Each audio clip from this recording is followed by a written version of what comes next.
and mean are measures of center or central tendency, and the range and standard deviation are measures of spread. We will look at how we can determine the measures of center first. So suppose I took a random sample of 9 people and measured their heights. Now the mode of a data set refers to the data value that is most frequently observed. Notice how the number 154 appears 3 times in this data set. This means that the mode of this data set is equal to 154. Now the median refers to the data value that is positioned in the middle of an ordered data set. Students often forget that to find the median, your data must be first put into order. We usually order the data set from smallest to largest. We can clearly see that the number 154 is in the middle of the data set because there are 4 data points above it and there are 4 data points below it. So the median of this data set is equal to 154.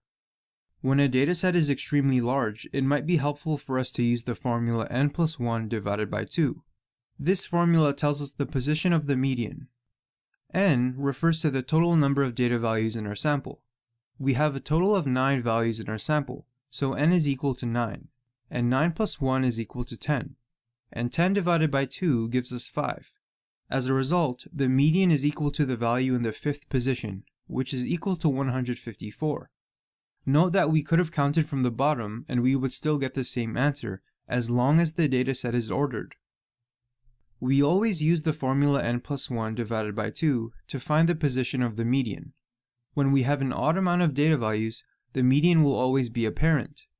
However, if n is an even number, we see that we have 2 middle data points, and if we use the formula, we end up with 5.5.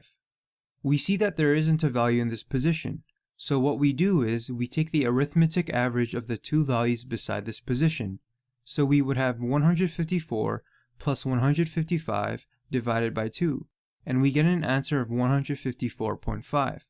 This value is in fact the value of the median for this dataset. The last measure of central tendency we will talk about is the mean. The mean is just another name for the arithmetic average.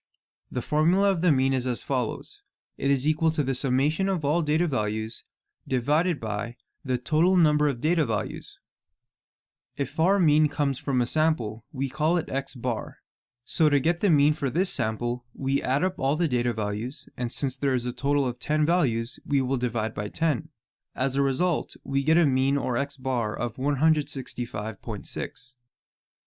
Let's quickly compare between the median and the mean. Both of these are measures of center, but they measure center in a different way. The median refers to the physical middle point, so for this dataset, the median would be equal to 12. Now the mean can be thought of as the balance point. If you calculate the mean for this dataset, you would get a value of 10. If these people were of equal weights, this is the position in which a seesaw would be balanced. Now let's talk about the measures of spread. This includes the range and standard deviation. Both of these values measure spread in a different way. The range is simply the maximum minus the minimum, so it tells us how much room a distribution takes. In this dataset, the range is equal to the largest number, which is 196, minus the smallest number, which is 139. As a result, the range is equal to 57.